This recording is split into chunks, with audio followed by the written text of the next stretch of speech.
back want to come and fill in some of these seats, that'd be great. Sorry.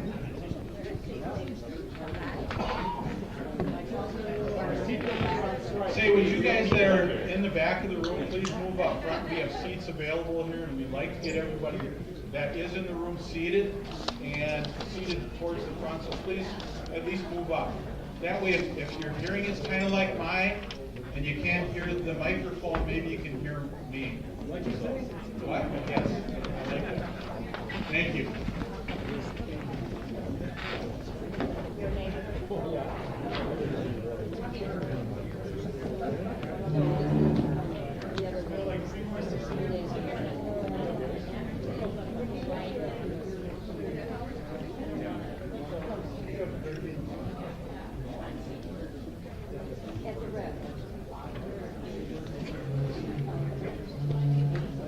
Well, good morning, everybody. Good morning. How are you doing today? Thank you so much for coming out in the rain. It was when it got a little bit brighter, it didn't look as intimidating to me. So my name is Candace Howley. I'm a registered nurse, and I'm the president of the Wisconsin Federation of Nurses and Health Professionals. And thank you for supporting the nurses and healthcare workers. We're an organization we started many years ago by nurses, but today we represent all levels of healthcare givers. And our union's been active in Wisconsin for many decades, not just in the fight for quality working conditions for the people that provide care, but also in fighting for a quality healthcare system for our community. We're also proud to be a partner with Citizen Action in the Healthcare for All Coalition. And you're going to hear, how many here are members of that, the co-op? Great, so we're going to hear a little more about that at the end. I want to thank you all for being members, and I know you are at the heart of the work that's being done around these critical issues. Today we're here to talk about an issue that is near and dear to my heart and to my health. Because I am very pleased to be one of the very lucky people to be covered by Medicare.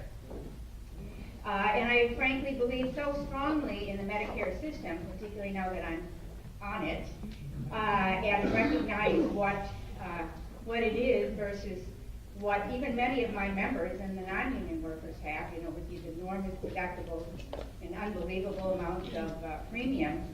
So I believe that in Medicare we should stop age discrimination and have Medicare for all.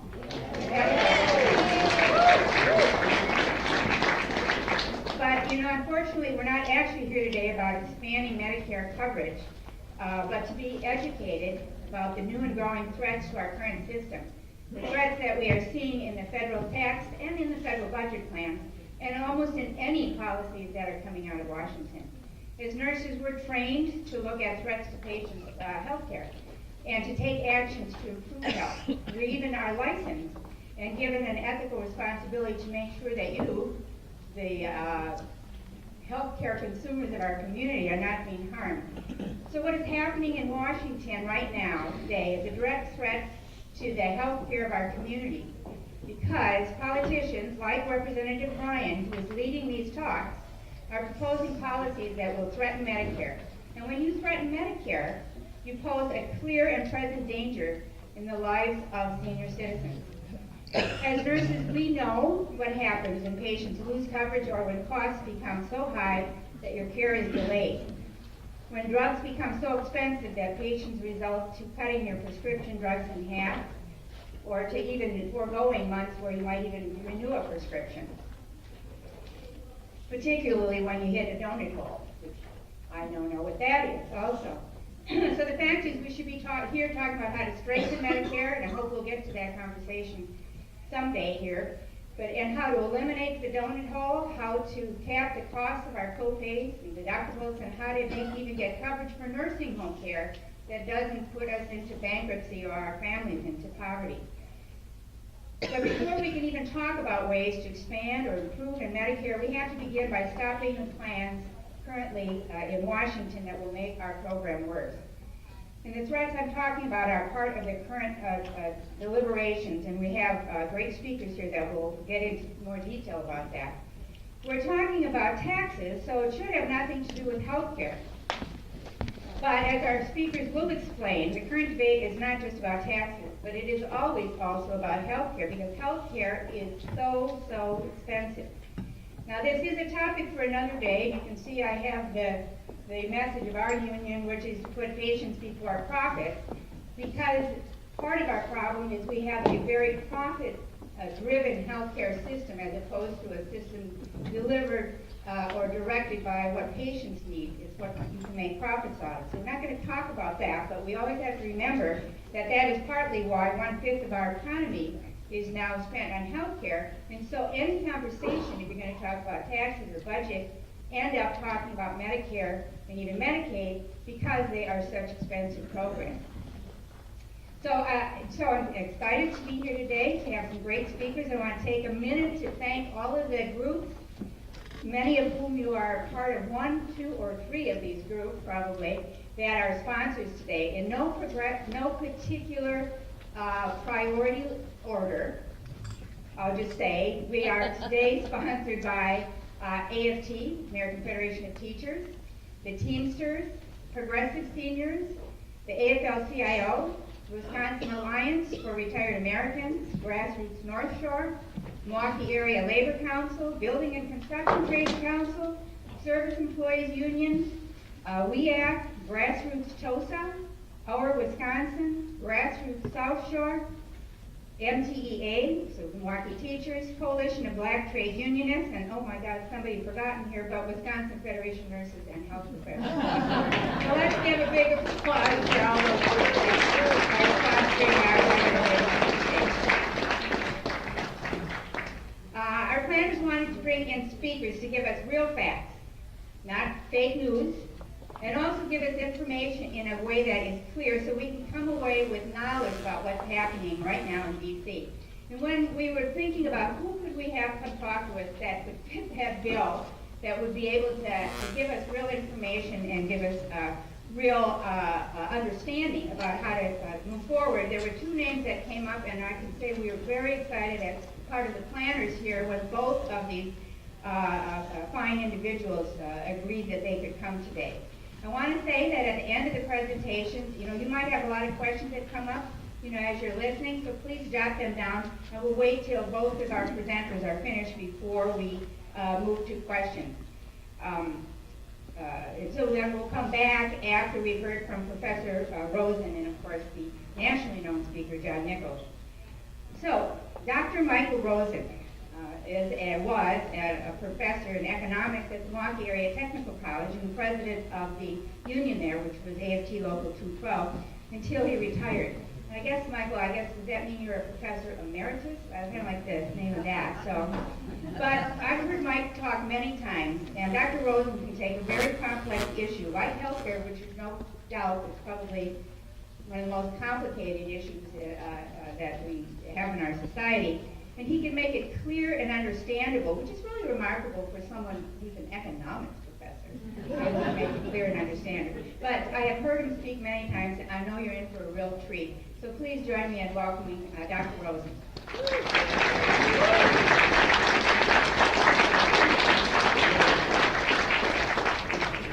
Thanks, Candy. And thanks to all of you for coming out on such a miserable day. One of the happiest days of my life a few years ago was when I got this. And I took it into class. I was still teaching then, and I told my class, I earned this, and I'm proud to have it.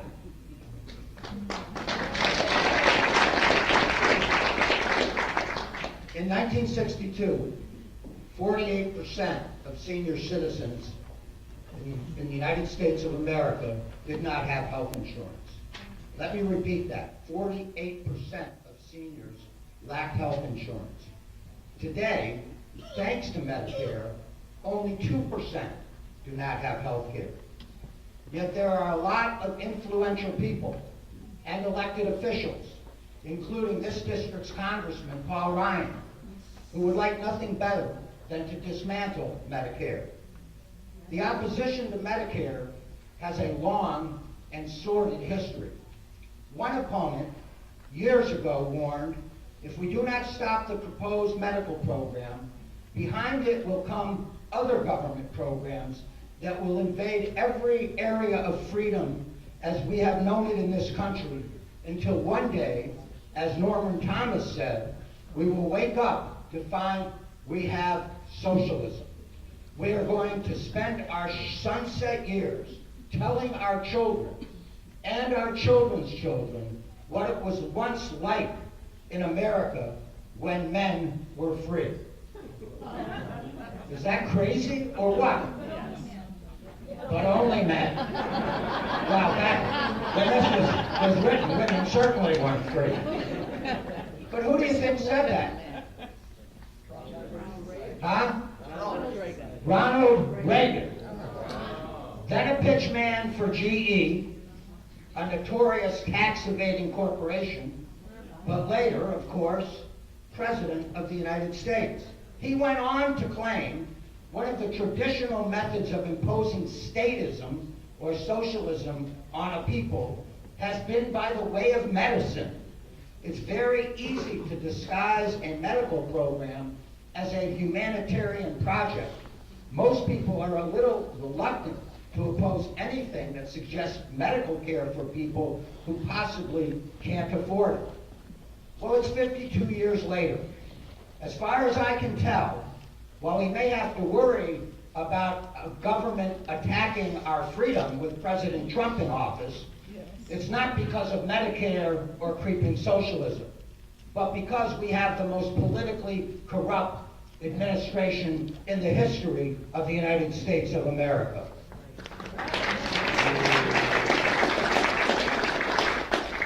Medicare, on the other hand, is a system that works and works well.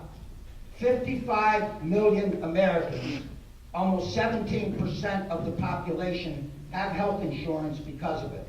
And it's efficient. Between 1969 and 2013, Medicare spending per enrollee grew at a slower rate, 7.5%, than private health insurance, which grew at a 9.1% rate. And since 2010, and this is critical, especially given the attempt again to dismantle the Affordable Care Act, since 2010, Medicare outlays per beneficiary have only risen at a 1.4% rate, less than the inflation rate, not the healthcare inflation rate, but the inflation rate, because of cost-saving measures in the Affordable Care Act. Did I say that Medicare was efficient? Only 1% of traditional Medicare is overhead, compared to 6% for privatized Medicare, since Medicare does not spend on overhead, marketing, and profits. Medicare promotes greater health equity in the United States. It provides older citizens of color who are more likely to have lower incomes and therefore less able to save for health care costs with a critical economic lifeline. Medicare is a compact between the federal government and its people. We earned Medicare coverage by paying payroll taxes when we were employed. These taxes fund hospitals, skilled nursing, home health, and hospice care, and premiums cover the cost for physician visits, outpatient visits, and preventive services. Medicare is a social insurance program that works. And if it works, then we have to say, if it ain't broke, don't fix it. When President Trump ran, he promised not to touch Medicare. But now, the administration and its congressional allies like Ryan want to kill Medicare by turning it into a voucher program and raising the eligibility age. They have even passed a budget that slashes Medicare by almost $500 million. Billion dollars. Ryan and company argue they have to turn Medicare into a voucher program because more and more baby boomers are retiring, so the cost of the program is growing faster than the revenue generated by FICA Medicare. This is a bait and switch that ignores the real culprit: out of control medical care costs rising at 3 times the rate of inflation because we have a privatized, for-profit medical care system. We devote 8% of every healthcare dollar on administration, while every other advanced countries average only 3%. The average marketing budget for an American hospital, and I remember a time when you didn't turn on television and hear about this drug that if you take it will deal with hepatitis C but might also kill you 3 weeks later. But the average marketing budget for an American hospital is $1.3 million. For an independent hospital and for a big healthcare system, the marketing budget is average $5.8 million. Competition in medical care, contrary to the ideologues, doesn't reduce prices, it drives them up. As private systems build boutique hospitals with the latest equipment and spend hundreds of millions on advertising and administration. Actually, a little of our own Wisconsin history is instructive. Wisconsin has among the highest healthcare costs in the nation. Many forget that that was not always the case. In the early 80s, our costs were among the lowest in the nation, even though we liked beer and brats back then, and we worked out less. But under the illusion that market competition would bring down prices, Governor Thompson, almost immediately after he was elected, with bipartisan support, and one of the champions was John Norquist, who was a Democratic senator, eliminated the Hospital Rate Setting Commission in 1986. And voila, Wisconsin healthcare costs are now among the highest in the nation. They soar. There are ways to control these costs.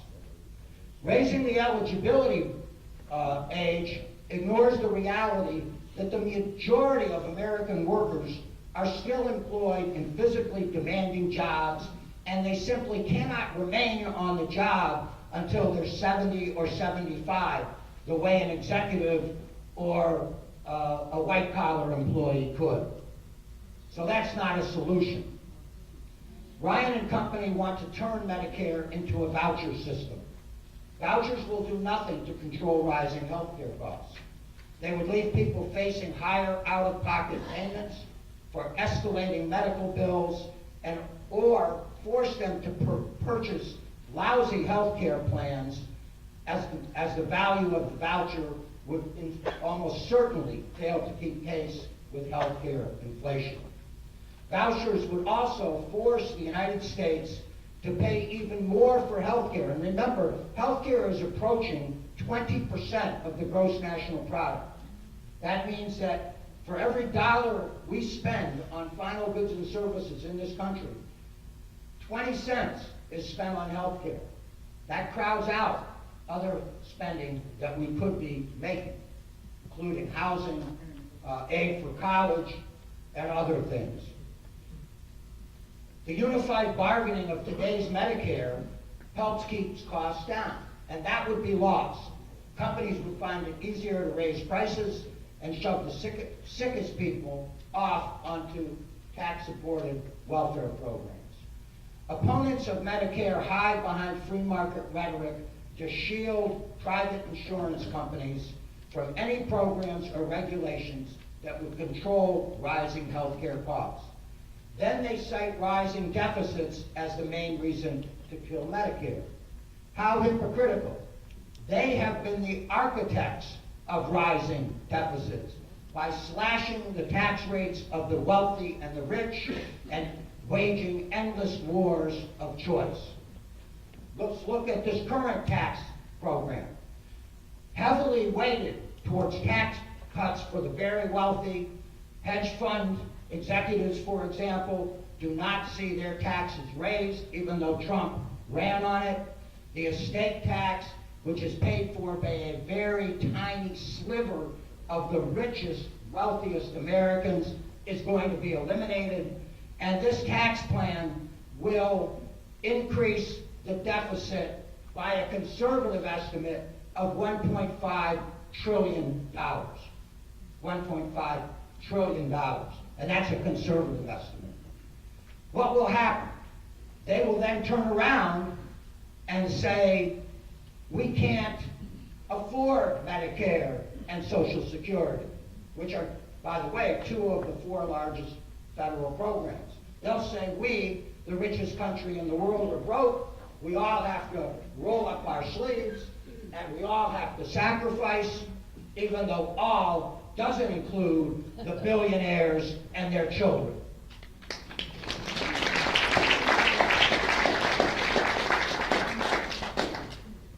Actually, Medicare's in the crosshairs precisely because of its success. Opponents of Medicare want to do away with it because it's one of the programs that clearly demonstrates the power of government to improve people's lives. And it repudiates the Darwinian view of politics that Paul Ryan and Donald Trump adhere to. And there's an additional benefit to the right from the privatization of Medicare. It would create a lot of opportunities for private profit, earned by diverting dollars that could have been used to provide health care. Medicare is one of this country's greatest success stories. Current proposals to transform and privatize the program will not control costs, but shift them to future senior citizens. Medicare would also become less efficient.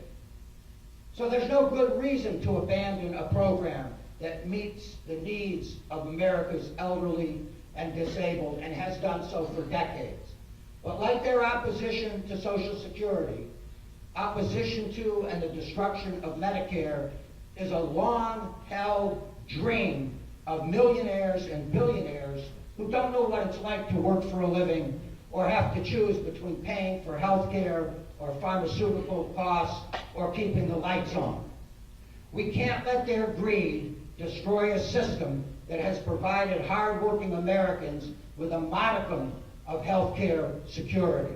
If we use sensible methods to control costs and provide needed revenue, Medicare can survive and flourish in the 21st century. If it ain't broke, don't fix it.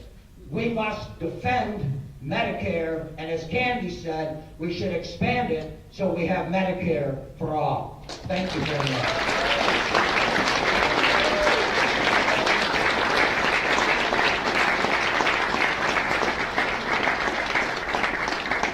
And now it's my honor and privilege to introduce John Nichols. He's really someone who probably doesn't need an introduction to anybody here. He is a writer both for The Nation, and I think he's also an editor, or I know he works for the Capital Times. I'm not sure. I don't know his official titles. He's not quite of Medicare age. He's getting close. But we support this system, young and old, because it's good for America. And John Nichols knows what's good for America. So I'd like to introduce my friend and comrade, John Nichols.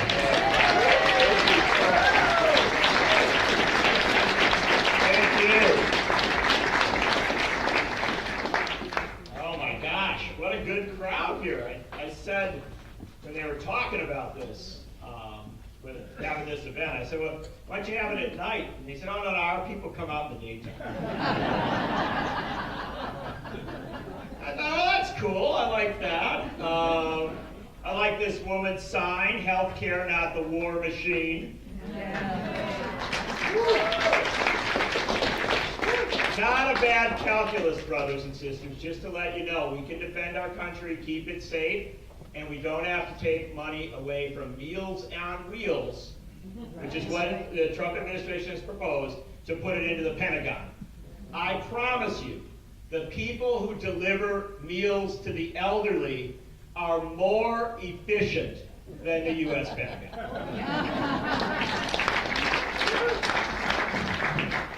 So let's talk a little bit. First off, I want to hail Dr. Rosen. This guy right, of course, never let him speak before you because he says every good thing that you would say. Mike Rosen, a fabulous thinker and activist. Another round of applause, please.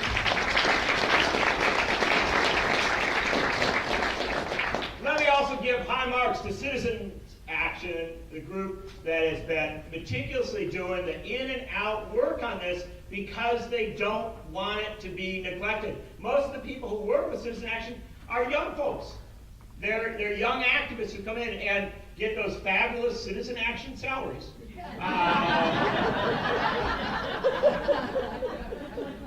They do it because they care about a unified system, a whole system for the whole of the country that works maybe a little more for the elderly today, but that will work for them. Polls show us that there are two groups of people that are really passionate about protecting Medicaid and Medicare, both programs.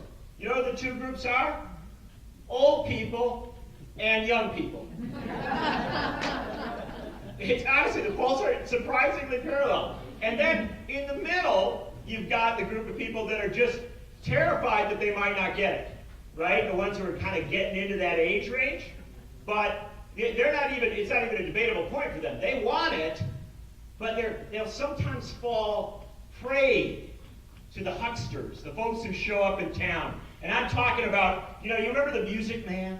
Right? I know the reference is relevant here. Remember, everything you ever saw with a patent medicine salesman, right? The huckster, the grifter, they show up in town and they say, hey, you know what? You got a great little town here. You got something that's really working well here. I like it a lot. Oh, but it's threatened. Might not make it. And so you know what they do? This is the cruelest thing that they do. They say, I think we can protect Medicare for you if we cut off the people behind us, right? If we pull the ladder up. And you know what? Medicare, that's good for you. But Medicaid, we can nickel and dime that. We can cut in a little bit, right? They never admit their true mission. Dr. Rosen was right. Their true mission is to get rid of it, right? You know that. They voted that way back in 1965. Now we thought, oh, well, that's about to be really unpopular the way we voted. So now we're going to create the fantasy that we really want to save it. And the way we're going to save it is make it available to fewer people. Now here's the bottom line on that.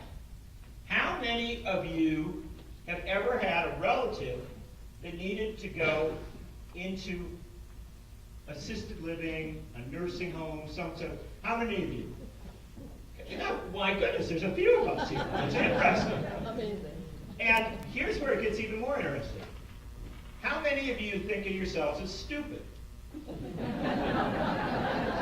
Okay, now you're not raising your hand, I gotta raise my hand. Because I'll tell you, I was stupid. My dad, lawyer, veteran, one of the most patriotic, best people I ever met. Love him to pieces to this day. He's passed, but incredible influence on me. My dad had served in the U.S. Air Force for 30 years. He had Champus and all the medical protections from that. He was a public employee, been a county prosecutor, worked in the prosecutor's department as a court commissioner. He had protections from that. He had all of this stuff, right? And he had his Medicare, of course, all this stuff. So then he gets it's starting to get a little tough for him, and he's got to go into a nursing home out in Elkhorn.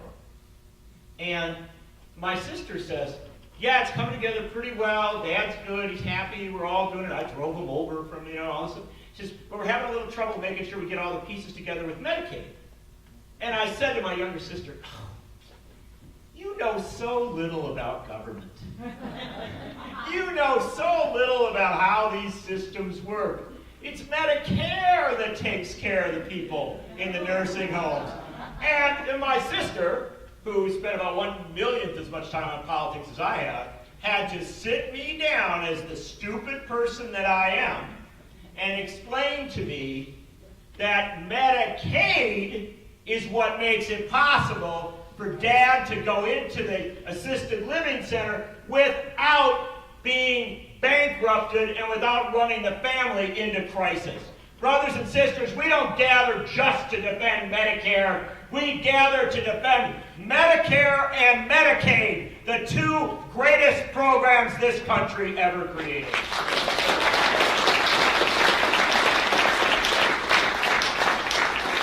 And we gather in exactly the right place. Oak Creek, Wisconsin. I'm telling you, this is it. This is literally where it all began. And you're like, well, Mr. Nichols, I think Medicare and Medicaid, those are gifts that came to us from Washington. Washington never gave you a gift. Washington, I've lived there, I've worked there, there's a lot to be said for it. They don't sit around in Washington saying, how do we take care of people in Oak Creek? Why, they don't even sit there and say, how do we take care of people in Greenfield? Generally, Washington sits there and says, how do we take care of people in Washington? And not even all of Washington, frankly, it's a couple blocks. And so, why do I say that it all started in Oak Creek? This is Milwaukee County, Wisconsin. Milwaukee County, Wisconsin, if you know your history, 100 years ago, was a hotbed of this terrifying thing called socialism. The mayor of Milwaukee was a socialist. The city council was socialist. The school board was socialist. The sheriff was a socialist. I mean, it's a nightmare scenario. Except for one thing, they cleaned the city up, ran it so well, ran the county so well, that they started this term sewer socialism. They didn't want to embrace the concept of socialism. Oh, that's too much. But boy, they sure run the sewers well, and they sure run the transportation well. They did all these things good. Okay. So, but the interesting thing about Milwaukee County was that in the 1910s, 1912, they sent the first socialist to Congress. A guy named Victor Berger. Now, Victor Berger was an immigrant and a Harvard guy, newspaper editor, did all sorts of things. Friend of Robert M. LaFollette. Robert M. LaFollette was a Republican, by the way. It's just a scary thing to understand, right? Republicans used to be the good guys, very good guys. And, in fact, they were against slavery. And didn't really put up with obnoxious things coming out of Alabama. Take that in.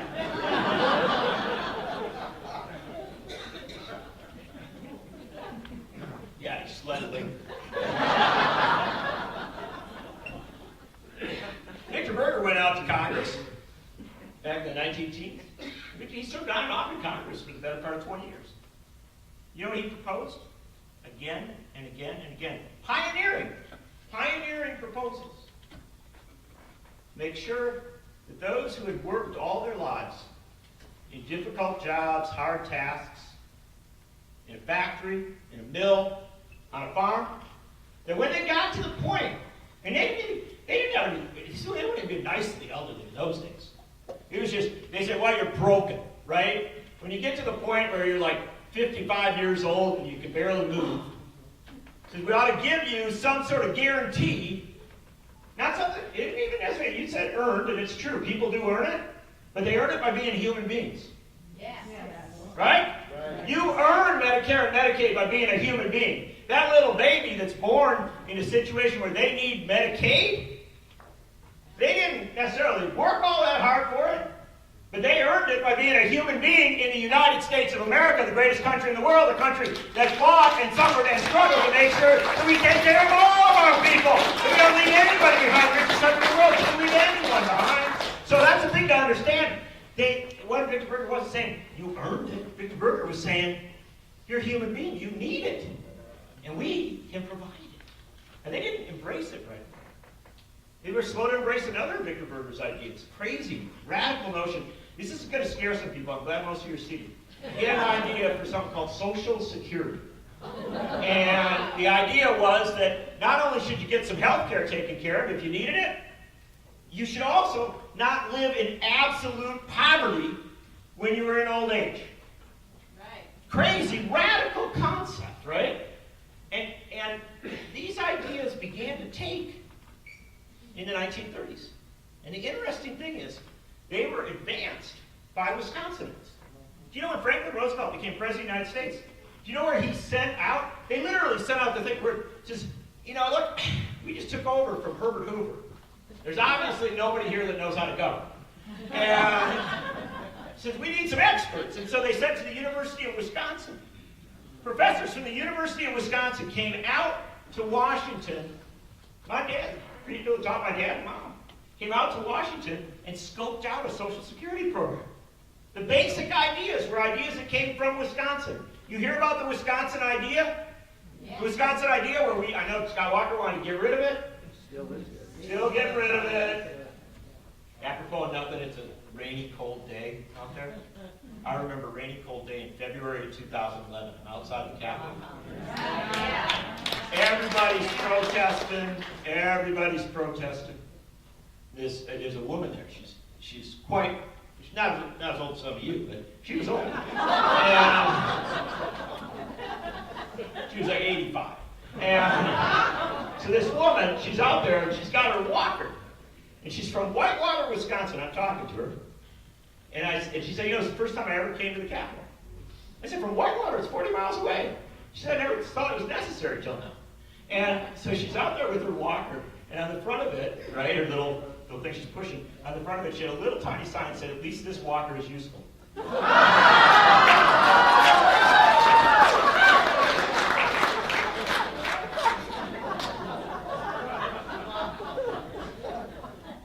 why I always travel with an 85-year-old. Gotta have a little bit of power if you're thinking. And, but this Wisconsin idea was a darn good idea. And it helped inform this notion of creating a Social Security system, which was incredibly successful and incredibly vital. Now it's the third rail. You can't even Republicans love Social Security. They didn't used to, but they do now. And here's the interesting thing. Roosevelt wanted to go to Medicare and Medicaid. Roosevelt wanted to go ultimately to single-payer Medicare for all, something that would cover everybody.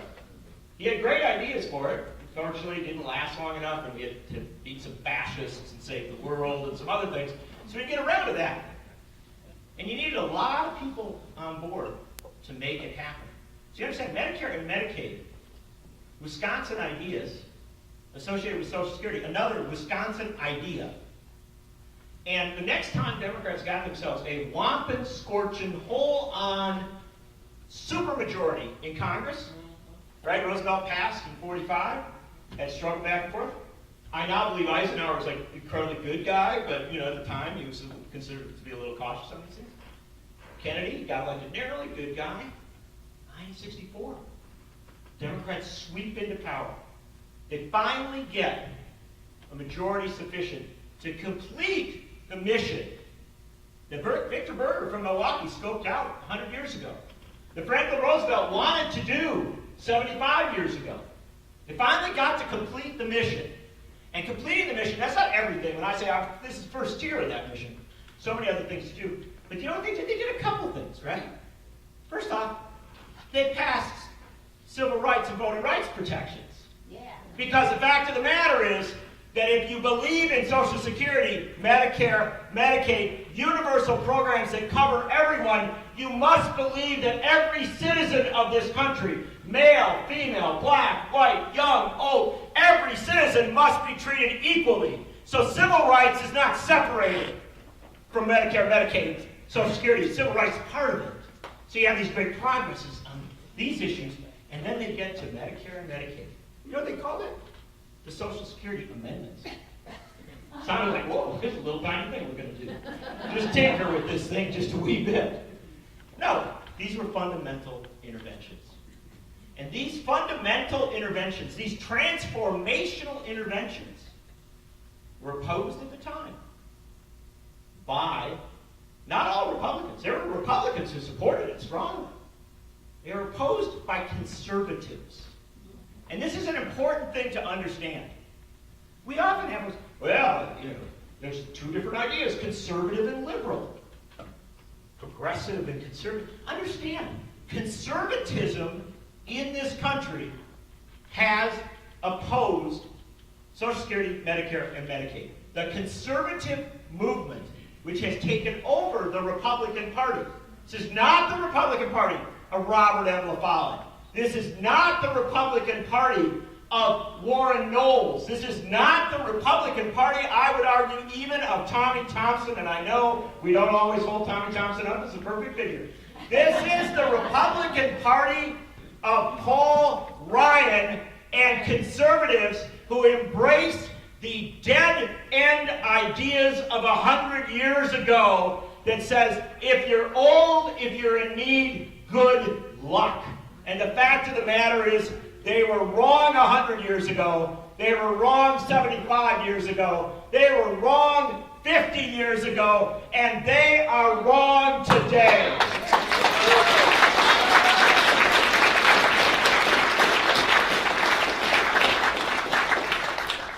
Now, this is a big deal as we think about how to approach this. Mike laid out the fundamental issues. This is he's put the basics on the table. I want to do one final thing about talking about Wisconsin, and then I wanted to say just briefly about how I think we have to think and operate in this moment.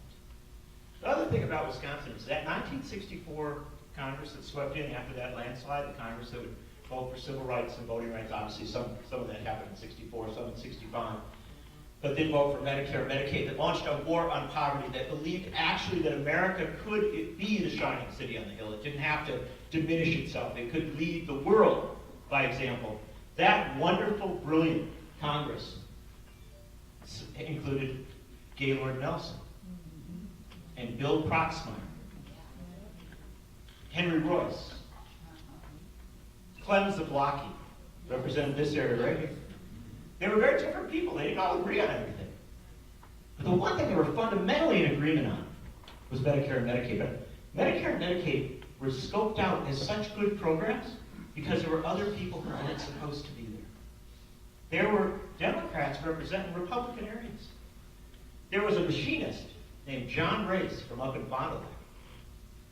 There was a lawyer from out in Waterford, Wisconsin, Lynn Stahlbaum. Each of these men served one term in the U.S. Congress. In that wave of 1964, it swept in people from places that you weren't expected to win. John Race and Lynn Stahlbaum only got to cast those votes in one term in Congress. John Race, he'd been a machinist up in Fond du Lac. He literally came off the factory floor. As best they could tell, he is the one example in America of a guy who literally clocked out one day at the factory in Fond du Lac and clocked in the next day as a United States congressman. We don't have any more good people representing us in Congress. But you know what John Race said to the end of his life? He said he felt he'd done more in that one term than most members of Congress did in a lifetime, in all their time in Congress. And I think he's right. He got to vote for civil rights, and got to vote to launch a war on poverty. He got to vote for Medicare and Medicaid. Got to help to transform this country and put things in place that would make generations to come secure. One term in Congress. Lynn Stahlbaum, the same, just south of here. One term in Congress. And I promise you, both of those men did more good than Paul Ryan will do in his entire career. Because Paul Ryan has sought to undo the good that those Wisconsinites did.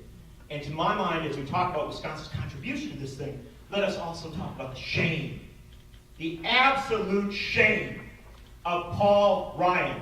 How dare he go to Washington as a representative of Wisconsin and stand with Wall Street and the investors and the billionaire class that wants to make money off the privatization of our essential programs.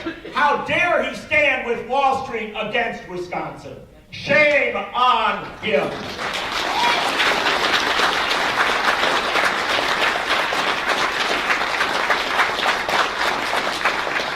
There is nothing Republican about what Paul Ryan is doing. There is nothing of Wisconsin about what Paul Ryan is doing. Our Republican tradition, our Wisconsin tradition, is one of caring for those in need and creating programs that serve us all. Paul Ryan's shame runs deep But it doesn't run out of Wisconsin. It runs out of Wall Street. It runs out of places where people plot to take our great programs and turn them into vehicles for them to profit. Don't ever forget that. Don't lose sight of that. Don't be cautious. You have every right to defend Medicare and Medicaid with every bit of energy, with every bit of passion that you have. Do not let anybody lie to you and say that, oh, this little tinker will save the program. Don't let anybody lie to you and say, well, we can cut off the folks on Medicaid.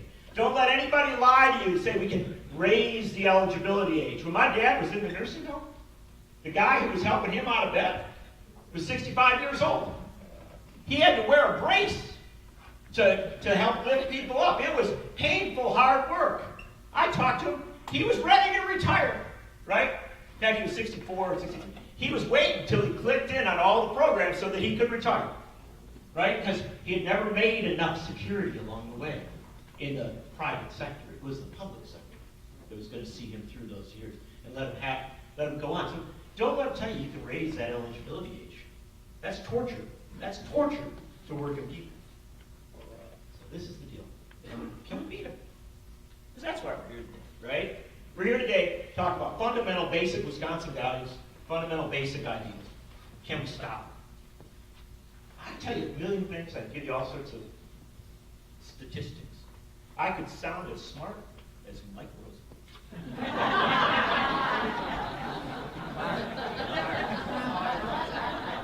And you should take in every single word he said. But let me give you something on the heart. How many of you know what a trach mom is? You do, right? Trach mom. That's a mother of a kid who's born with such fundamental needs, right? Some fundamental physical needs. That kid's got to have a trach, right? Kid's going to be probably in a wheelchair, have a lot of challenges, maybe for the whole life. It's a really, really tough circumstance. And historically, you're a trach mom, you were almost doomed to impoverishment, right? Because you're going to have to take care of your kid. Work becomes incredibly difficult. You may be able to work, but then if you're going to have your kid at home, right, you're going to have to hire people, you're going to have to do, it's an incredible struggle. And when Barack Obama risked his presidency, maybe made his Democratic majorities vulnerable by pushing through the Affordable Care Act. Now, I don't think the Affordable Care Act is perfect. So was Social Security, Medicare, and Medicaid initially. I don't think it's perfect initially. But when Barack Obama made that risk to get us the Affordable Care Act, one of the things it did in combination with Medicaid was to make it possible for trach moms of children who are in these incredibly vulnerable positions to care for their kids in a way that had dignity and a way that held out possibility that those kids could go all the way up. That our education reforms, all the things Betsy DeVos wants to get rid of, that our fundamental structures of society could allow a kid who happened to be born in a really tough circumstance to get the education, the opportunities they need. Trach moms, when they proposed to get rid of the Affordable Care Act, these moms recognized that if it went away, a fundamental building block of their ability to care for their kids and frankly of their kids' ability to make it in this world was being knocked out from under them. And so the trach moms in Louisiana decided that they were going to go to Washington to defend the Affordable Care Act. And what did they believe in democracy? What's wrong with them? Do they believe that we have representative government in America and that we've got some sort of right to assemble and petition for the redress of grievances? I mean, what madness this is. It's a Republican-controlled Congress. Donald Trump is the president. What were they thinking? But they decided they were going to go to America. Or they decided to go to Washington. They said they're going to rent a bus. You know, it's not easy to take kids. They're taking their kids along. Kids in wheelchairs, kids with all sorts of equipment that helps them to breathe, that helps them to function. And to rent that bus, they had to have all sorts of equipment to lift the kids on. And so when they decided to rent the bus, they announced they're going, and they found out it cost $30,000 or some substantial amount of money, and they didn't have the money. Because you know what? Even though we've got Medicare and Medicaid, And even though we have the Affordable Care Act, you're still struggling if you're in this situation, black or white or Hispanic, rural or urban. If you got a kid in this situation, it's not easy. And they didn't have that extra money. And so one of these trade moms, she was on CNN. This is the best part of the story. Not the best part. The best part's where they win. But this is like the very nearly the best part of the story. Trade mom's talking, right? From down in Louisiana. And in Florida, on his lavish estate, rock star Rod Stewart of Do You Think I'm Sexy fame.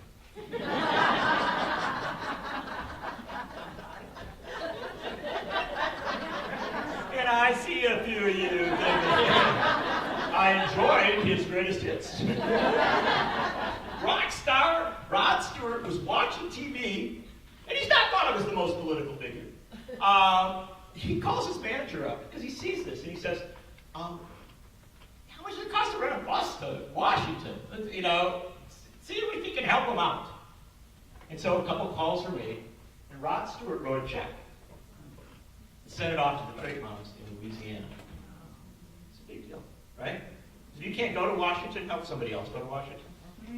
Right? You've already written 10 letters, help somebody else get going and write a letter. Thing is, it's not just the person that does the immediate act, it's the person that helps somebody else do the act. That's how you build your movement. Rockstar Rod Stewart sends the check off, and they get a video of one of the leading trade moms down in Louisiana, and she's holding the check up and walking with somebody filming her on the camera, like a camera phone, going, I'm going to the bank to put Rod Stewart's check in the bank. I don't want to because I'm a Rod Stewart fan. I'd love to keep the autograph. But this is a big deal. And they put the check in the bank, and they got on the bus, and they took those kids to Washington, D.C., those moms and their children, and they stopped that bus right in the center of Capitol Hill, and they got off that bus, and those moms and those kids stayed as that Affordable Care Act debate was going on. And they would get up before dawn so that they could be outside senators' houses. They would get up, they'd stay up late so they could be outside members of the House, members of Congress's houses. They were involved, some of them, in helping civil disobedience, or supporting civil disobedience by people with disabilities who were in the front line of that. Sometimes he was walking towards the Senate saying, hey, before you go in and vote on this, you have to listen to us. And they concentrated especially on some of those vulnerable Republicans who were a little bit shaky on the issue. There were people in wheelchairs who slept outside at night in the rain so that they could be there to defend Medicare, Medicaid, Social Security, and the Affordable Care. Because remember, Medicaid was all wrapped up in that. And there are people in the media in this country, we have incredible failure. It's not this fake as Donald Trump says. We have a media that doesn't do its job very well, because it almost always looks for somebody in power to give them credit for making things happen. They almost always do. So when Lisa Murkowski and Susan Collins, Republicans, broke and voted with the Democrats to block. When John McCain flew in, voted with the Democrats to block. People said, oh my gosh, it's amazing. Look what John McCain did.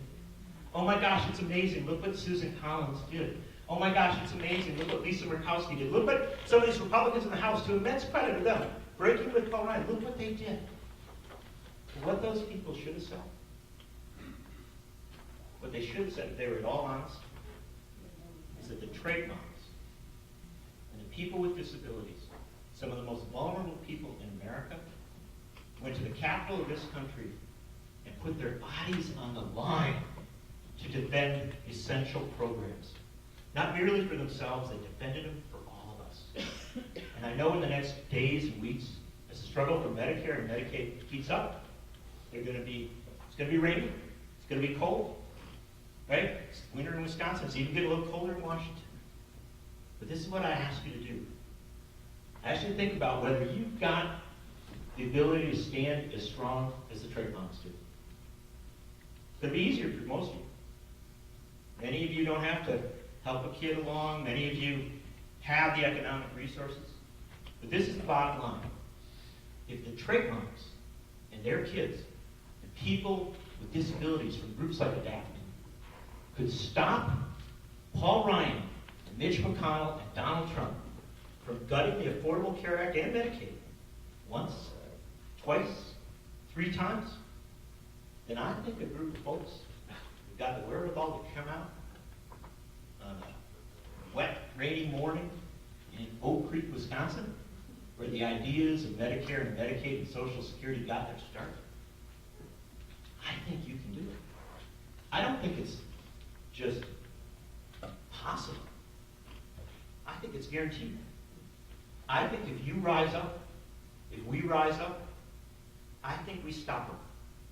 I think we stop them in their tracks. I think we expose them for the grifters that they are. I think we reveal their high crimes and misdemeanors, that they would prioritize Wall Street over Main Street in towns in Wisconsin. I think we break this thing wide open, and we don't just win a fight for Medicare, Medicaid, and Social Security. We win a fight for an America that says that our kindness, our decency, our humanity is stronger than their cruelty, their calculation, their greed. Brothers and sisters, I think we win this one, and I think we win it big. Solidarity! Solidarity! Solidarity!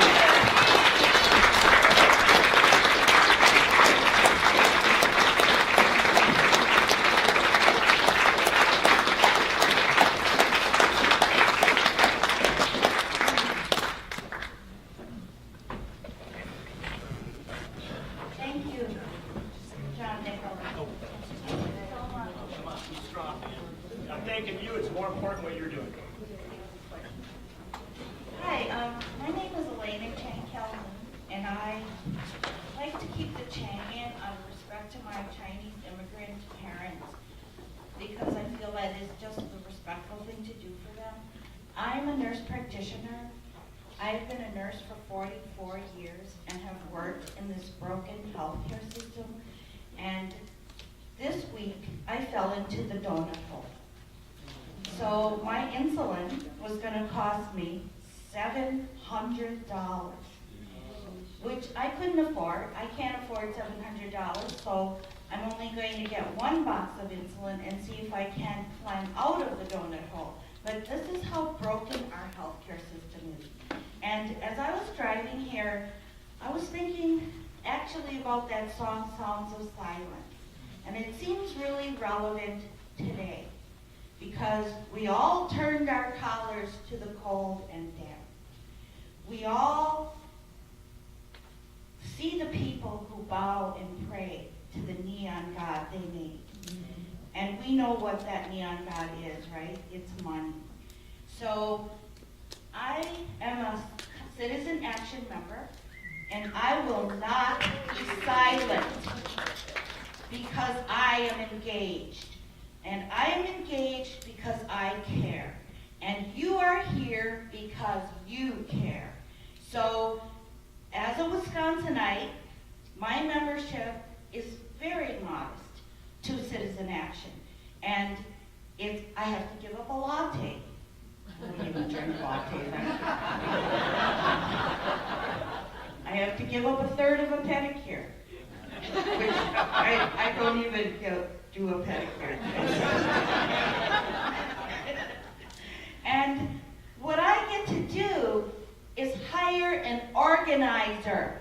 So the organizers for Citizen Action, like Katie Dunn or Anna Dvorak, and I am on the Fair Elections team, they work for us.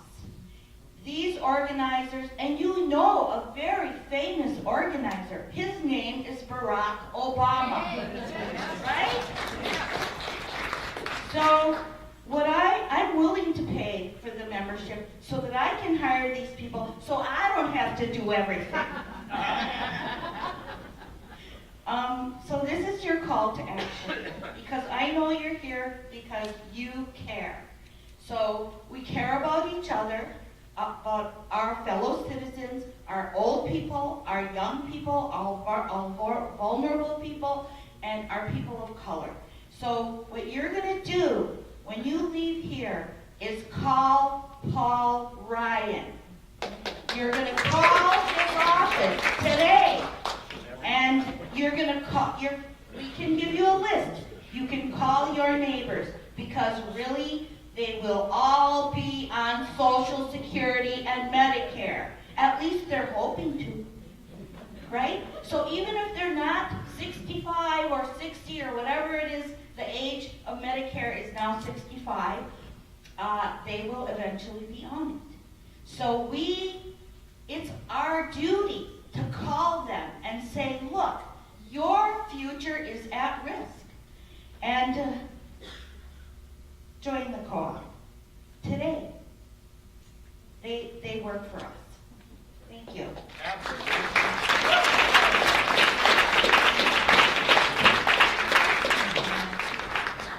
My name is Katie. I'm the healthcare org. I got my name right. It's actually funny. In August, I turned 30, and I thought I was getting old. How does this make you? And I was also. Yeah, I'm gonna have to go to a lot more of these in my lifetime, I think, to have a chance at having Medicare around.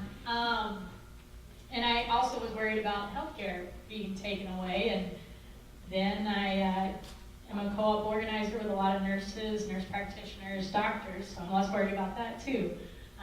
So I really enjoy organizing. I've got an organizing cooperative of 300 members of doctors, nurses, patients, consumers, and we put on this event. It was volunteers who put on this event and me helping them. So that's what Elena's talking about when she talks about a co-op. And when she talks about the 2 calls to action today, or 3. Call Paul Ryan. Take the cards, the beige cards that you have, and put your name and contact information on there, and we'll get in touch with you so you can make calls to people in this area, your neighbors, to say, hey, I'm not calling to beg for your vote or whatever. I'm just calling to let you know that Medicare cuts are on the table, and we need to move now rather than later.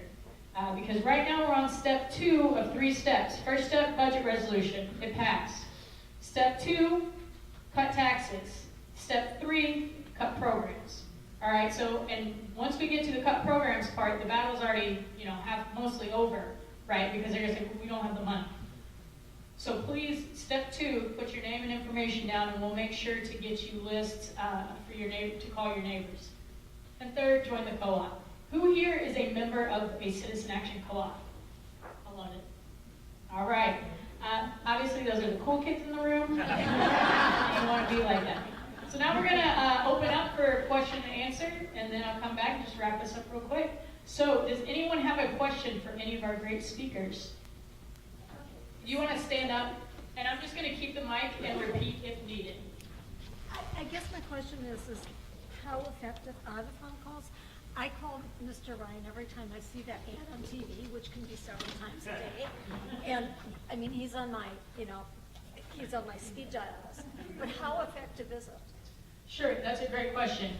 And that's the question that we were faced with a few months ago with the ACA, when people were like, I am so tired of calling Senator Johnson's office. I know his aide, I know his aide's favorite color, like this is not going anywhere. And that's where we started calling your neighbors. Because what we try to do is call folks that we know may not be involved or aware right now. And when you call them, we actually had an 84% success rate, meaning if they picked up the phone and we said, hey, did you know this is going on? You should call Paul Ryan or Ron Johnson or whoever. 84% of them said, oh my gosh, thank you so much. I'm on Medicare, I would die if they cut this. I'm taking care of my sister who would die if Medicaid was cut. 84% said yes, and these are people who are not traditionally involved. I mean, when you hear John Nichols talk, it's not about, oh, this wonderful policy or this is going to save us or this one government program is going to save us. A strong democracy is what is needed to make all these policy programs work and make Congress work for us. And so they are more likely to be involved, and maybe it doesn't change Paul Ryan's decision, but it gets our neighbors re-involved with the process. You could ask an elected official when the phone calls matter. If only we knew one. Yes, please. Thanks, Chris Larson, everyone. Thank him. He represents this area.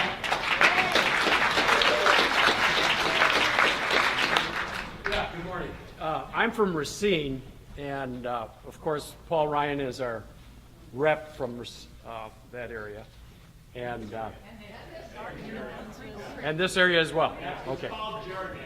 Yeah. I'm very familiar with that because Van Wangard is also our state senator.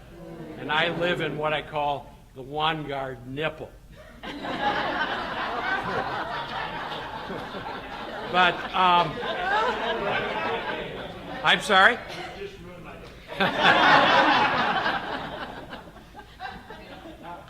Every Monday, a group of us in Racine pickets Paul Ryan's office from 12 to 1 o'clock. And we're always looking for signs. And so I saw all these signs on the chairs. And I went out and I think I spoke to you. And so I'm going to take a bunch down to Racine for this next Monday. And typically we have maybe 20 to 30, okay? Not enough to attract the attention of the Racine Journal-Times, which is, if you know anything about the Racine Journal-Times, it's right there with Paul Ryan.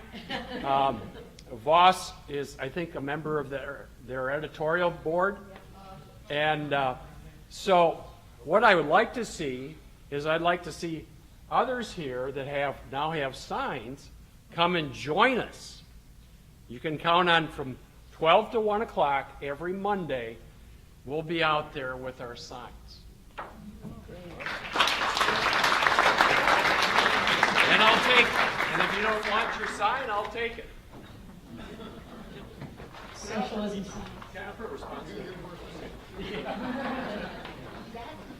Just a quick thing on going out to protest and going physically. You know, our Constitution is written. We've got freedom of speech.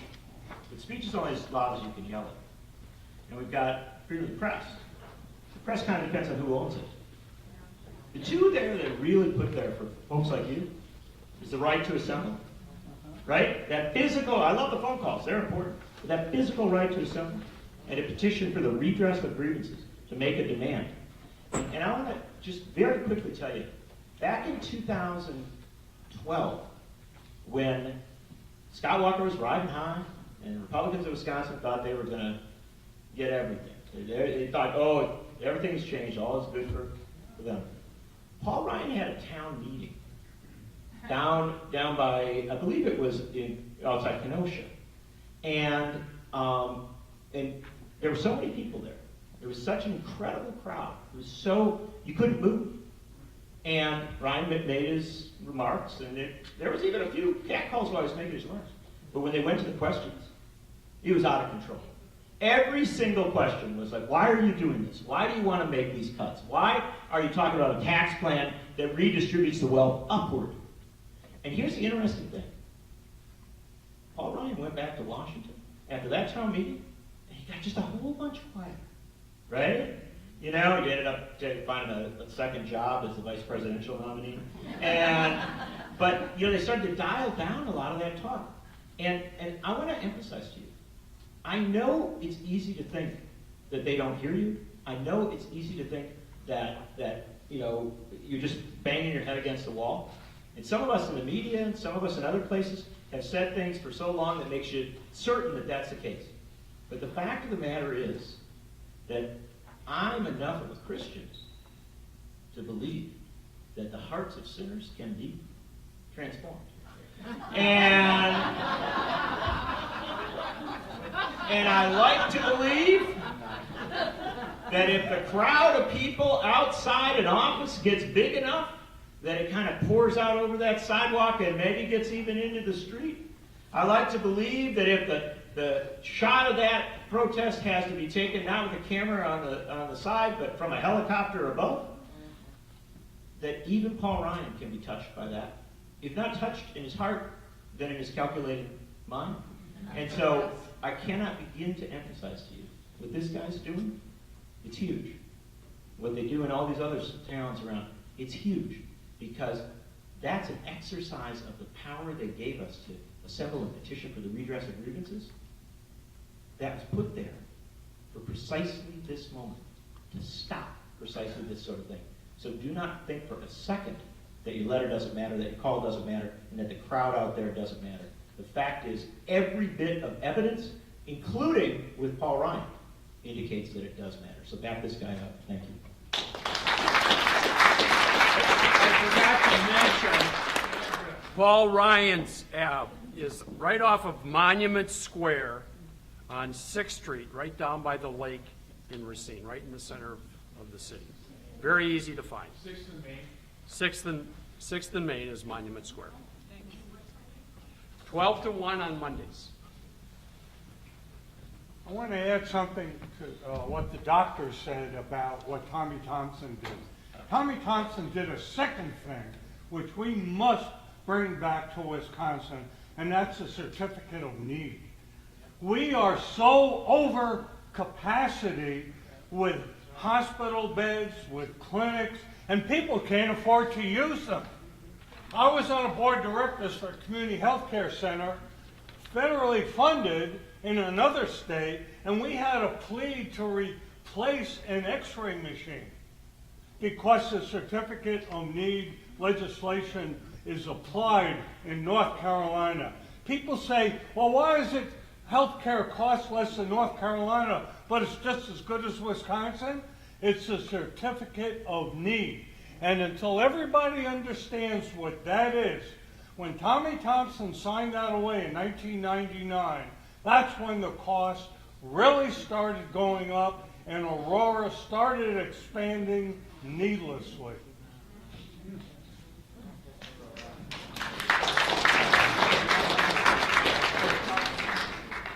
So, I'm from Glenn Grothman's district. Lucky me. And he has town halls coming up on, God bless him, he's doing a town hall on Sunday afternoon, and he's doing town halls all day Monday. If any of the rest of you are in Glenn Grothman's district, we hope you trek out. So they're not close by, but they're around. I would love some advice about signs and questions and how you would advise as an activist approaching a town hall where you want to show that you're a concerned citizen, and in his district there will be people there that don't share our views. So I'm curious as to whether any thoughts you have on the Grothman town halls. We got a lot. My main thought I can't share, but what I would suggest is it's important that you go there, state your name and your address, and make clear that you're a constituent, and then try to make your point through a personal story that demonstrates, if you're talking about why they shouldn't cut taxes, because it'll lead to cutting tax, why they shouldn't cut get rid of the estate tax, because it will mean that they then cut Medicare and Medicaid. You could talk about that, but try to center it on the way John talked about his family, because that's what's most compelling to people in the audience. It's harder if people have their minds made up, and a lot of people out there do, unfortunately, and all you come in with is statistics and rational arguments, you won't win the day. But when you pull on people's heartstrings through a personal story, especially if it resonates with some of the experience that they've had, for example, having to put someone in assisted living and dealing with the issue of how much assets they have and so forth, that is more moving, and it will make you feel less isolated. It also will make it harder for him to just attack you, rather than just get up and say, hey, don't cut the taxes of the rich, fund Medicare. But if you can make that same point, but try to make it by telling them if you have a compelling story or someone's story. Yeah, Mike, and also, I know the signs are great. I love these signs, and we keep taking them and putting up in our yard all year round. But there's a lot to be said for handmade signs.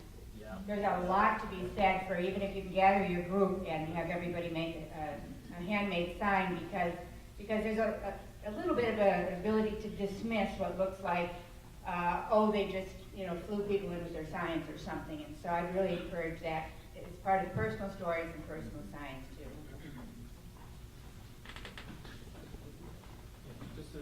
I don't want to dilute anything that's been said by Mike Rosen and by Candace.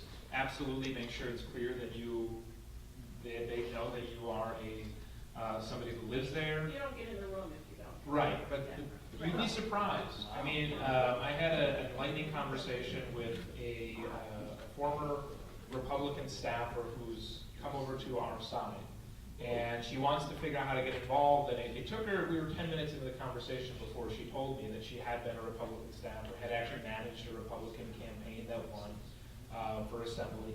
And she didn't want to talk about that. She said, look, she wants to start free and clear, and I said, well, what's your story? How come you're over on our side now? And she just said, just seeing the slow degradation of what's happened, and then finally the election of Donald Trump. And she wanted to put it all behind her. And I said, that's a part of your story. And I think you have a better place to come from when you can say, hey, look, I used to be where you are. I used to think like you think, and it's not working, and we need to be doing more. So I think if you come from that perspective, you can tell nobody's story but your own. But from her perspective, what she used to say is what they think of us, what they think of people who are advocating opposite of them is, well, they're not like us. They're not thinking like us. They were probably bussed in, right? And so I think that's why it's clear to make sense. You live in the district. You tell them to cross streets. This is where my kids go to school. This is where I go to church. This is my family. And telling that story, I think that's so important. But also making sure that you recognize, look, people need to pay their fair share. People deserve to live in dignity. And asking those clear questions. Glenn Grothman might not be changing his mind based on what you say. But if other people around you are like, wait a second, she's in my neighborhood, she goes to the same church as me, her kids went to the same school as me, they shop at this is not an evil person. Yeah, it makes sense. We should make sure our seniors are taken care of. Because it's not that what their policies aren't just going after one group of people, but going after every single senior. And I think asking those pointed questions is good. But yeah, I mean, you're 90% there by showing up. That's making we're a really huge showing difference. up. Yeah, good. This was one of those super humble questions by Debbie. Debbie Patel is a rock star, and she could write a book about how to go to town halls. But since I'm a millennial, I want to talk about smartphones for a second. A lot of times, like right now, we've got the camera pointed on the speaker. Well, we don't need to give Grothman or anyone more screen time. So what I suggest is following what a lot of speakers on CNN have started to do. They don't get to talk a lot because they have like 8 people on the screen. So you'll see more and more facial expressions. Like, oh, and we think it's funny. We share it around social media and we're like, yeah, we get that. Without saying a word, we get that. And so what I really recommend to folks is if you're going to set up a camera, if you're going to do cell phone, is put it out towards the crowd. Because it's really entertaining. First of all, just to always watch a crowd, there's always somebody picking their nose or something. But and tell your crowd, what I always try to say is the energy can't be manufactured and still be authentic. And so make sure that you're doing things when you get in there to be like, all right, everybody, like be vocal, cheer, boo, whatever you all decide is appropriate. Is get that energy up. It doesn't come naturally a lot of times. When you go to those presidential rallies or whatever, they got people out in the crowd that are the woo-hoo people. That's their job, is to woo-hoo. And that's smart. And so focus on the crowd, make a little theater. Woo-hoo!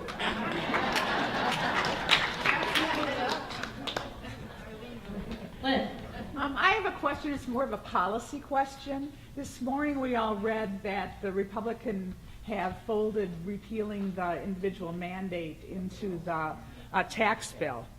So my question is, response to that, what does that mean? And I know it's pretty early. I don't know if there's been any analysis or anything yet. I just heard it driving over. I'm happy to answer. No, go for it.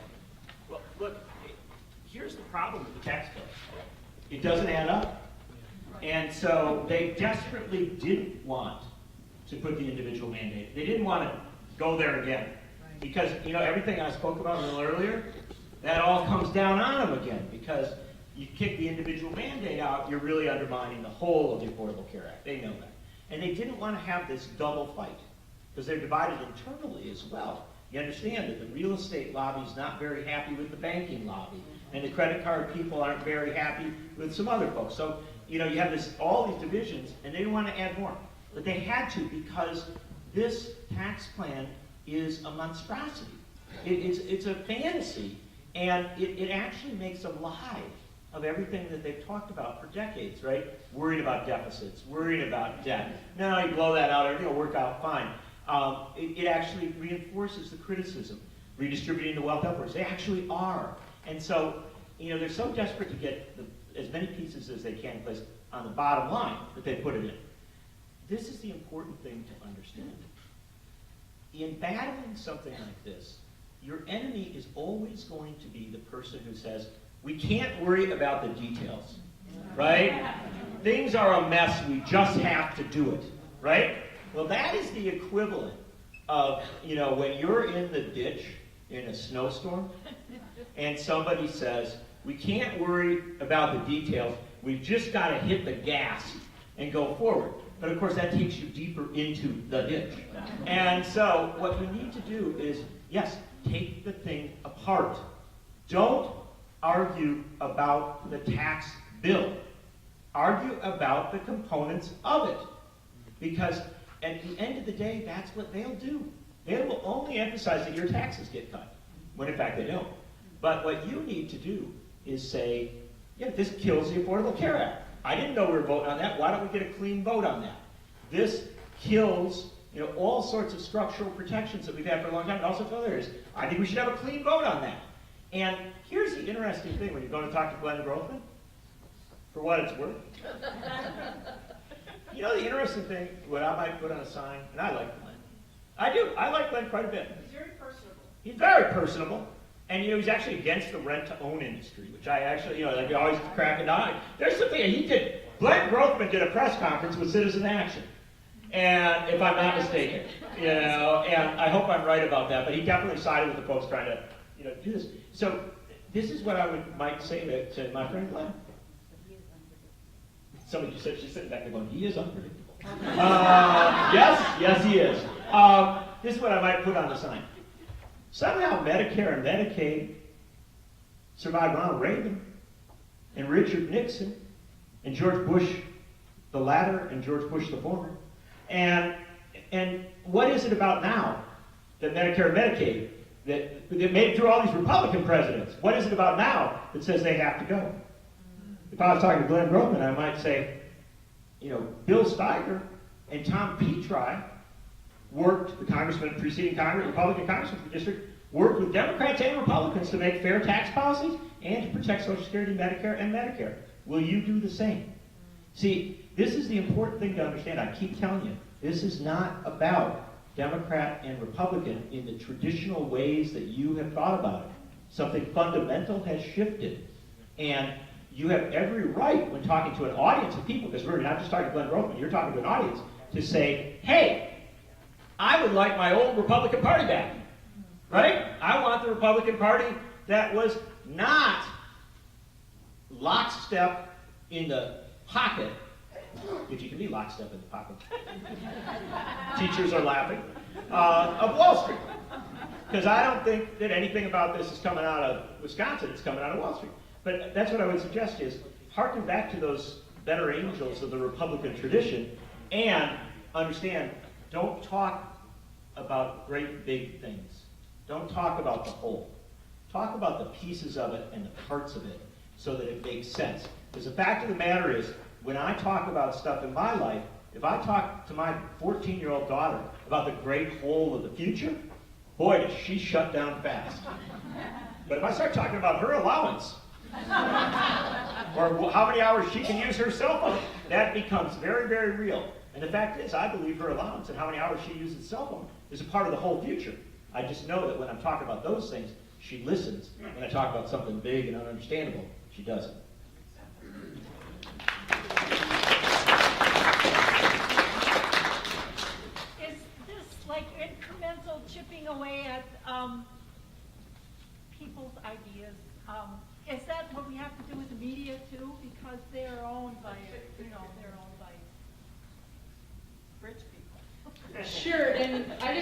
in like one of our big, that's a great question.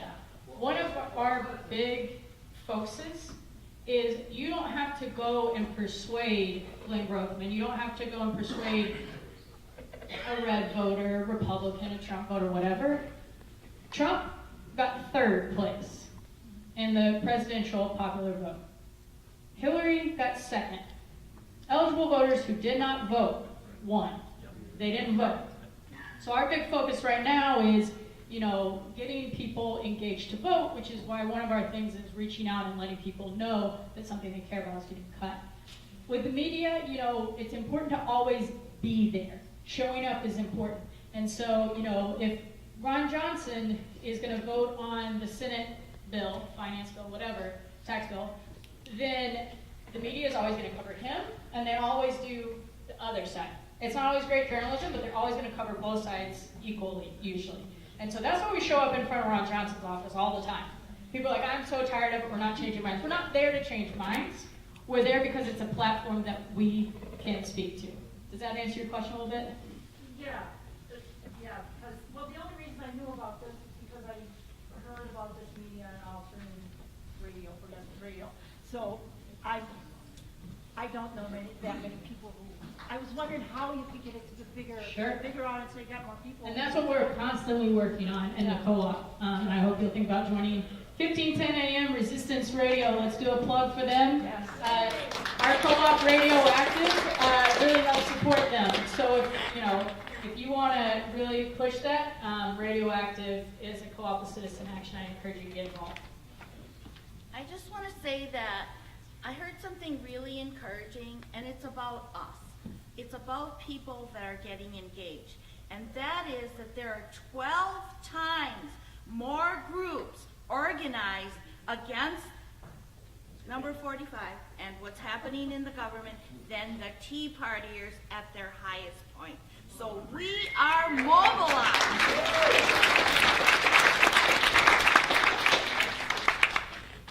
One other thing to remember is that on the issues, for example, preserving Medicare, preserving Medicaid, protecting Social Security, the vast majority of people, according to polling, are on our side.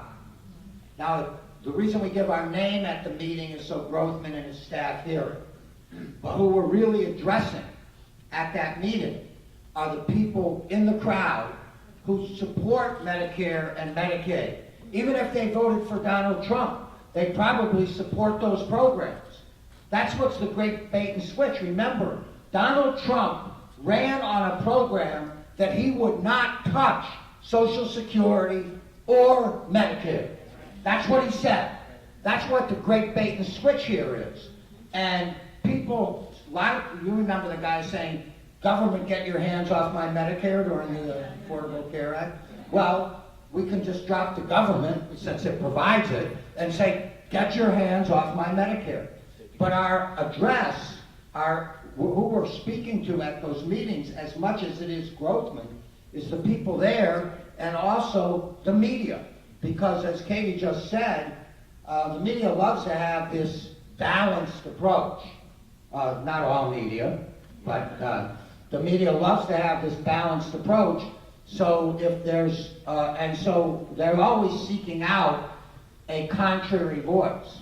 So even if you're in the minority at the meeting, it's very likely that your voice, your question, your story will be told. And that's one reason it's important. One other thing I wanted to say is, I got my start really in politics back in Madison at the University of Wisconsin in the late 1960s. I went to school there from 1966 to 1970. At least I went to school when classes were being held. It was a great time to be a student, and we learned a lot. One of the things we learned is about organizing. And I remember very early on, even before I got to campus, but even when I did get there, there would be protests of very small groups of people, like the brother from Racine, 20 people, or we'd go into the dorms to educate students about the war.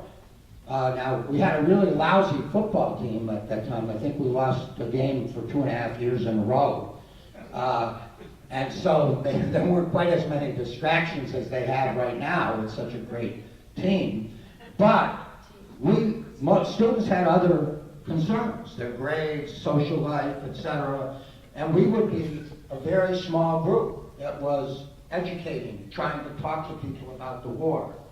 And then something would happen, whether it was later Kent State, or whether it was the Dow demonstrations that took place in 1967, or the assassination of Martin Luther King. Something would happen that would trigger large numbers of people into action. But it wouldn't have happened if we hadn't been down at Monument Square educating people and standing there and making people realize that resistance was possible.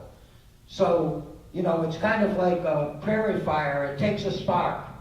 And the organizers and the activists are the spark. And at some point, and I've seen this over and over in my own life, at some point that spark generates a blazing fire, and that's when we get social change. We've got two more questions, gentlemen in the back, and Mary, and you can always feel free to ask questions afterwards. And then we're going to do a big chant because we practice what we preach, and we've got a TV camera here, and so we're going to be really pumped up. So hang tight and get ready to be pumped up. Sir. In order to be knowledgeable when you're talking to politicians or other people, what are good sources of information to know what's precisely in the tax bill?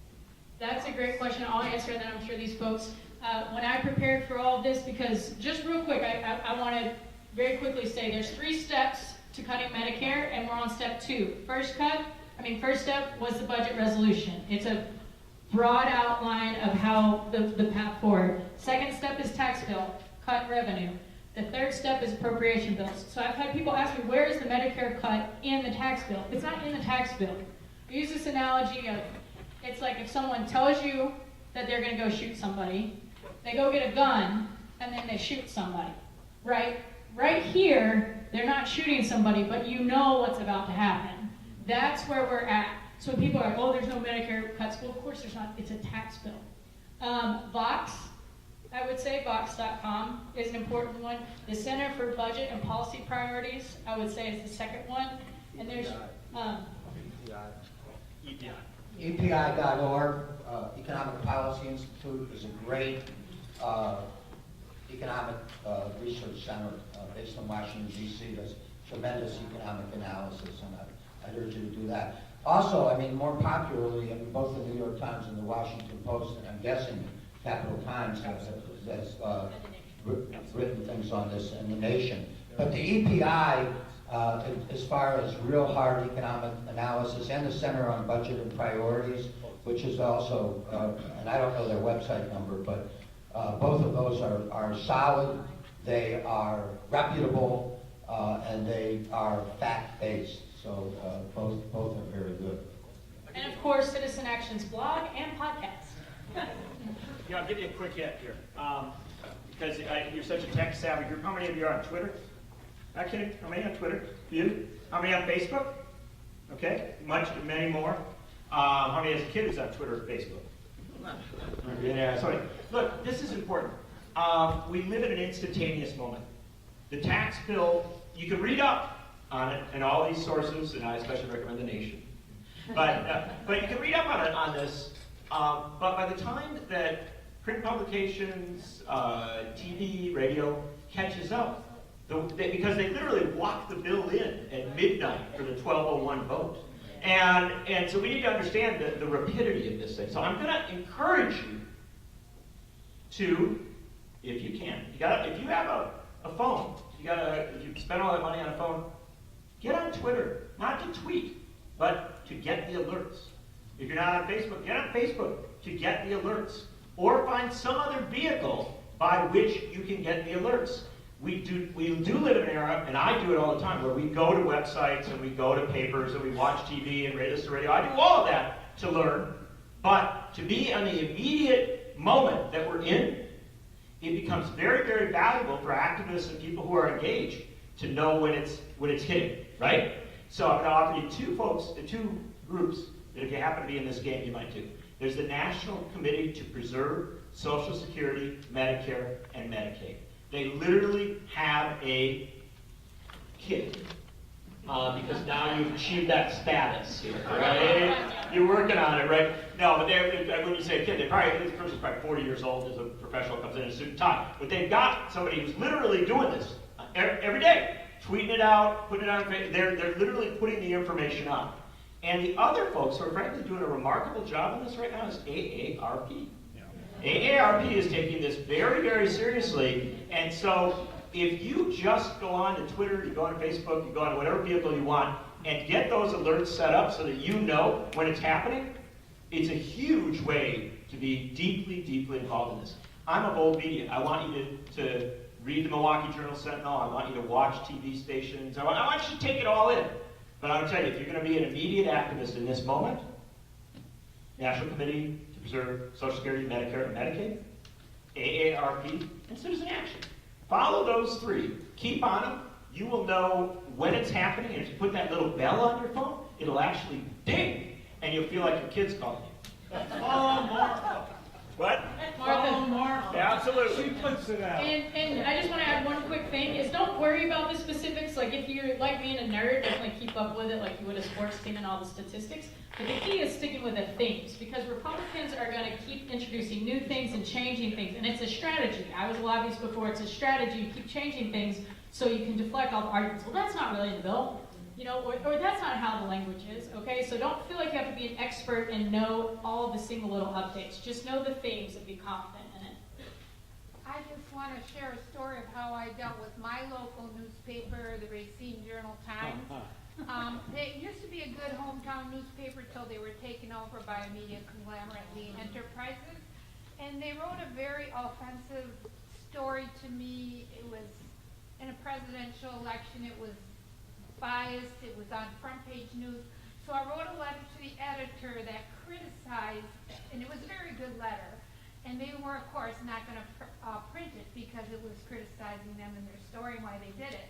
And I argued with the editor on the phone for 5 days, and then every day I talked to him, and then I said, well, you leave me no choice. I'm going to have to cancel you. Next day, my letter was in the paper.